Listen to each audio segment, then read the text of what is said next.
నమస్తే, welcome to Anantha news. నేను దీప్తి మధుసూదన్ రెడ్డి.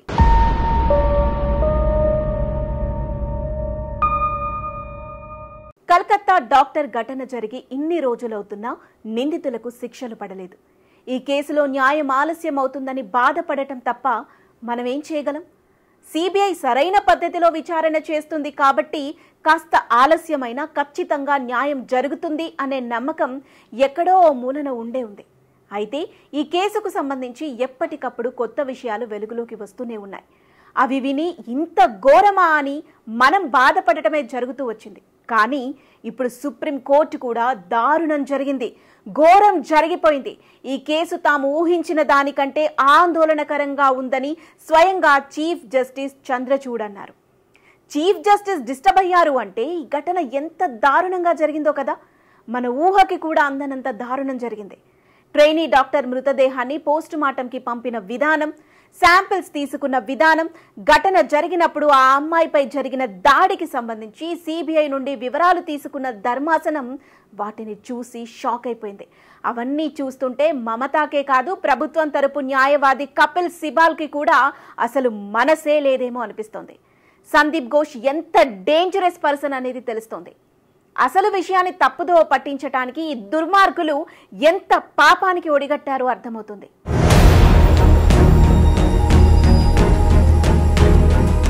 ఈ ప్రిన్సిపల్ సందీప్ ఘోష్, అతని స్నేహితుడు అభిజిత్ మండల్, ప్రభుత్వం తరపు న్యాయవాది కపిల్ సిబాల్ ఎంతటి దారుణాలు చేశారంటే క్రైమ్ సీన్లో సాక్ష్యాధారాలు చెరిపేశారు. ఆ డాక్టర్ మృతదేహాన్ని వాళ్లకు నచ్చినట్టుగా పోస్ట్ మార్టం చేయించుకున్నారు. అందుకే ఆ పోస్ట్ మార్టంకి సంబంధించి అఫీషియల్ గా ఎలాంటి డాక్యుమెంట్స్ లేవు.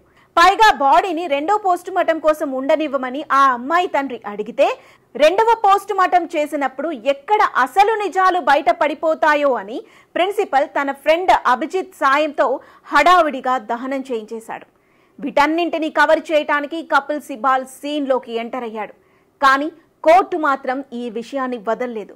ఆ డాక్యుమెంట్ ఎందుకు లేదని నిలదీసింది.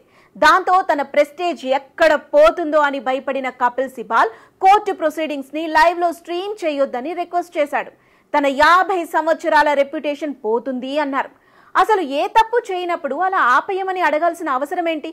అప్పుడు మీ రెప్యుటేషన్ ఎందుకు పోతుంది? ఎందుకంటే లైవ్ లో తన నిజ స్వరూపం ప్రపంచానికి తెలుస్తుంది కాబట్టి. కానీ కోర్టు లైవ్ స్ట్రీమింగ్ ని ఆపేదే లేదని తేల్చి చెప్పేసింది. ఇక చేసేదేమీ లేక లైవ్ స్ట్రీమింగ్ చేయటం వల్ల ఛాంబర్లోని మహిళా న్యాయవాదులకు యాసిడ్ దాడి, అత్యాచారం చేస్తామని బెదిరింపులు వస్తున్నాయి అంటూ కూడా కొత్త నాటకం స్టార్ట్ చేశాడు కపిల్ సిబాల్. పశ్చిమ బెంగాల్ రాష్ట్రానికి ప్రాతినిధ్యం వహిస్తున్న న్యాయవాదులకు సోషల్ మీడియాలో బెదిరింపులు వస్తున్నాయని సిబాల్ అన్నారు. దీనిపై ధర్మాసనం స్పందిస్తూ ప్రజా ప్రయోజనాలకి సంబంధించిన అంశం కాబట్టి విచారణ, ప్రత్యక్ష ప్రసారాన్ని ఆపబోమని స్పష్టం చేసింది. లాయర్లు ఇతరులకు ఏదైనా ముప్పు వాటిల్లితే చర్యలు తీసుకుంటామని సిబాల్కి కోర్టు భరోసా కూడా ఇచ్చింది.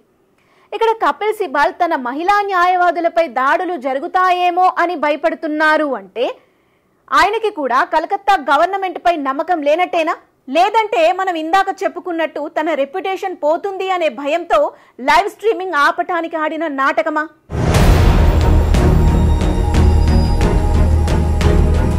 ఇక సిబిఐకి అండగా నిలిచింది సుప్రీంకోర్టు. ఈ కేసుకు సంబంధించి లోతుగా విచారణ చేస్తుంటే దారుణమైన విషయాలు వెలుగులోకి వస్తున్నాయి. అవన్నీ బయట పెడితే కొంతమంది ఈ కేసు నుండి తప్పించుకునే ప్రయత్నం చేస్తారు. అందుకే ఈ విషయాలను బయట పెట్టట్లేదు. సిబిఐకి కొంచెం టైం ఇవ్వండి, ఆ అమ్మాయికి న్యాయం జరుగుతుంది అని స్వయంగా సుప్రీంకోర్టే చెప్పింది. దీన్ని బట్టి అర్థమవ్వట్లేదా? మనం ఊహించింది నిజమే. ఆ అమ్మాయిని అతి దారుణంగా హింసించి చంపేశారు. ఇందులో ఒక సంజయ్ రాయ్ మాత్రమే కాదు, ఇంకా పెద్దవాళ్లు కూడా ఉన్నారు. అందుకే విచారణకు సంబంధించిన విషయాలు బయట పెడితే వాళ్ళు తప్పించుకునే ఆస్కారం ఉంది. కాబట్టి వాటిని దాచిపెట్టాల్సిన అవసరం ఎంతైనా ఉంది.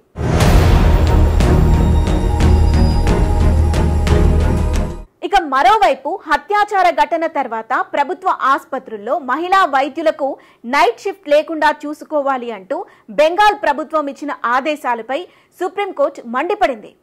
ఆ నోటిఫికేషన్ ని వెంటనే సమరించుకోవాలని ఆదేశాలు కూడా ఇచ్చేసింది.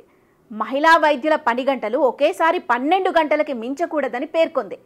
మహిళా వైద్యులకి భద్రత కల్పించటం మీ బాధ్యత. మహిళలు రాత్రిపూట పని చేయలేరు అని మీరెలా చెప్తారు? విమాన పైలట్లు, ఆర్మీలో మహిళలు రాత్రి కూడా పనిచేస్తారు కదా. వైద్యులందరికీ డ్యూటీ గంటలు సహేతుకంగా ఉండాలి అని సుప్రీంకోర్టు తేల్చి చెప్పేసింది. వైద్యులకి భద్రత కల్పించలేని పరిస్థితిలో ప్రభుత్వం ఉందా అని ఆగ్రహం వ్యక్తం చేసింది. బెంగాల్ సర్కార్ ప్రభుత్వ ఆసుపత్రుల్లో వైద్యులు, సిబ్బంది భద్రత కోసం పోలీసులను ఉంచాలని ఆదేశించింది. అయినా మమతా దీది రూల్స్ ని ఫాలో అయితే అసలు ఈ రోజు ఆ ట్రైనీ డాక్టర్ పై ఇంత ఘోరం జరిగేదా?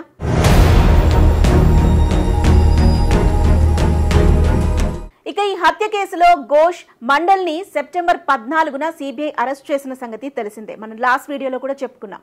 కోర్టు వారిని సిబిఐ కస్టడీకి రిమాండ్ చేసింది. సాక్ష్యాధారాలను ధ్వంసం చేసిన ఆరోపణలపై ఘోష్ ని అరెస్ట్ చేయగా సాక్ష్యాధారాలని ధ్వంసం చేయటం, ఎఫ్ఐఆర్ నమోదు చేయటంలో జాప్యం చేసినందుకు మండల్ని అరెస్ట్ చేశారు. ఘోష్, మండల్ విచారణకు సహకరించినందున కస్టడీని పొడిగించాలని సిబిఐ కోర్టును కోరింది. ఇక వారిద్దరి రిమాండ్ ని కోర్టు సెప్టెంబర్ 20 వరకు పొడిగించింది ధర్మాసనం. ఓవరాల్ గా చూస్తుంటే అసలు ఈ కేసులో చాలా విషయాలు బయటికి రావాలి అనిపిస్తోంది. తవ్వే కొద్ది కొత్త విషయాలు వెలుగులోకి వస్తూనే ఉన్నాయి. ముందు నుండి ఊహిస్తున్నట్టు ఖచ్చితంగా ఈ కేసులో పెద్ద తలకాయలు ఉన్నాయి. ప్రభుత్వమే ఉంది అనటంలో ఎటువంటి సందేహం లేదు. కాబట్టి అవన్నీ ప్రూవ్ అవ్వాలంటే కొంత టైం పడుతుంది. కాబట్టి మనం సిబిఐకి కొంత టైం ఇవ్వాలి. ఆందోళనలు చేస్తున్నారు, రైట్, మీరు చేయాలి కూడా, మనం చేయాలి కూడా. ఎందుకు అనంటే ఆ అమ్మాయికి న్యాయం జరగాలి. అన్యాయంగా ఒక అమ్మాయి బలైపోయింది. ఆ అమ్మాయికి న్యాయం జరగాలి అనంటే మీరు ఆందోళనలు చేయటంలో తప్పు లేదు, కానీ సిబిఐని మాత్రం తప్పు పట్టడానికి ఎక్కడా లేదు.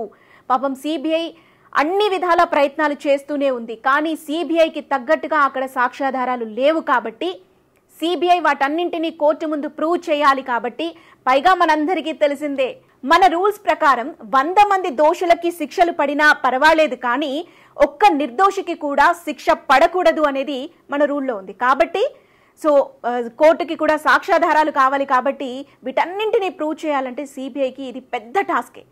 కాబట్టి సిబిఐకి టైం ఇద్దాం. డెఫినెట్గా అమ్మాయికి న్యాయం జరుగుతుంది అనే నమ్మకం నాకైతే వచ్చింది. మరి మీరేమంటారు?